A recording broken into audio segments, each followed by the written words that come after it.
சிவபக்தர்கள் அனைவருக்கும் வணக்கம். இன்னைக்கு நம்ம பார்க்கக்கூடிய தலைப்பு கோவிலோட வரலாறு. சிவனோட வீரம் வெளிப்பட்டதுனால இந்த ஊருக்கு வீரவநல்லூர்ன்ற பெயர் வந்ததா சொல்றாங்க. இங்க இருக்கிற சிவலிங்கத்த பூமி தாயே உருவாக்கி வழிபட்டதுனால இந்த தலத்தோட இறைவன் பூமிநாதர்ன்ற பெயர்ல அழைக்கப்படுறாரு. உலகத்துல வாழ்ற உயிர்களை எடுத்து செல்ற யமதர்மன ஒரு தடவை சிவபெருமான் சம்ஹாரம் செஞ்சுட்டாரு. இதனால உலகத்துல உயிர்கள் அழிவே இல்லாம பூமியோட பாரமும் அதிகரிக்க தொடங்குச்சு. அதை தொடர்ந்து பூமி தாயான பூமகள் யமதர்மனை உயிர்ப்பிக்கிறதுக்காக வழிபாடு செஞ்சா. இந்த பெருமைக்குரிய ஆலயம் தான் வீரநல்லூர். இந்த கோவிலோட தல வரலாறு என்னங்கிறத பத்தி பார்க்கலாம்.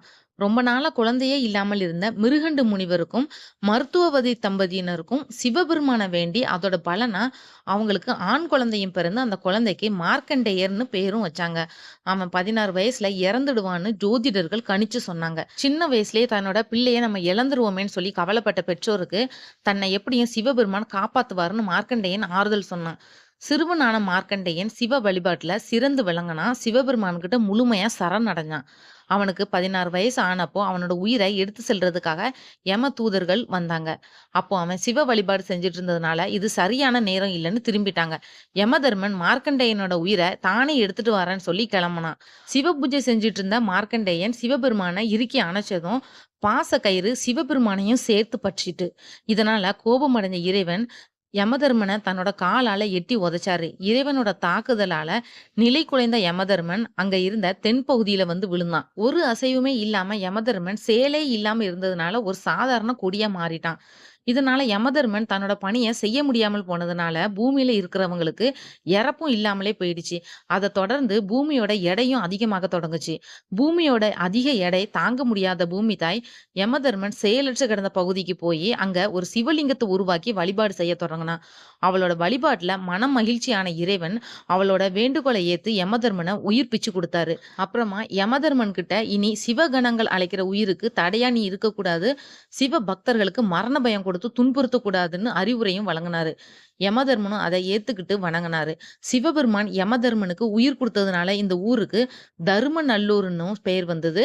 சிவனோட வீரம் வெளிப்பட்டதுனால வீரவன் நல்லூர்ன்ற பெயரும் ஏற்பட்டதா சொல்றாங்க.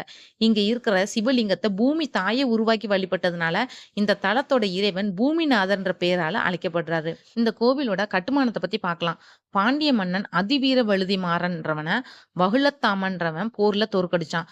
தோல்வியுற்ற மன்னன் தன்னோட நாடு, நகரம், மக்கள்னு எல்லாத்தையும் இழந்து இந்த பகுதிக்கு வந்து சேர்ந்தான். அப்போ அவனுக்கு பூமி தாய் வழிபட்ட சிவலிங்கம் அவனோட கண்ணுல பட்டுது.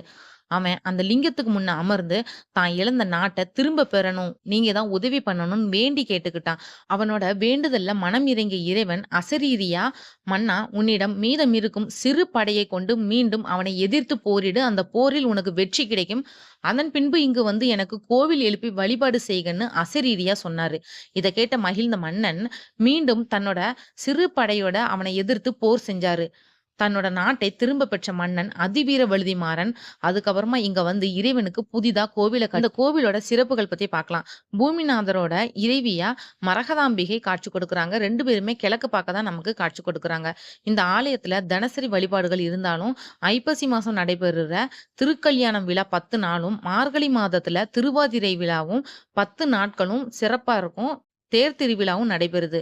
இந்த கோவில்ல இருக்கிற இறைவனை பூமகள் யமதர்மன் தவிர இந்திரனோட அமைச்சர் விசுமுகன், பிரம்மன், கண்ணன், விருகன், கங்கைன்னு எல்லாரும் வழிபட்டு பயனடைஞ்சிருக்காங்க. வழிபாட்டு பலன்கள்னு பார்த்தோம்னா யமனை உயிர்ப்பித்த இந்த தல இறைவனை வழிபடுறவங்களுக்கு வயதான காலத்துல வரக்கூடிய மரண பயமோ அதனால ஏற்படுற துன்பங்களோ இருக்காது.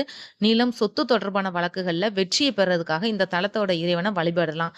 விவசாயம், நிலம் தொடர்பான தொழில்களை செஞ்சு வர்றவங்க இங்க வந்து வழிபட்டா தொழில்ல அதிக லாபத்தையும் பெற முடியும். வாய்ப்பு கிடைச்சா நீங்களும் இந்த கோவிலுக்கு ஒரு தடவை போயிட்டு வாங்க.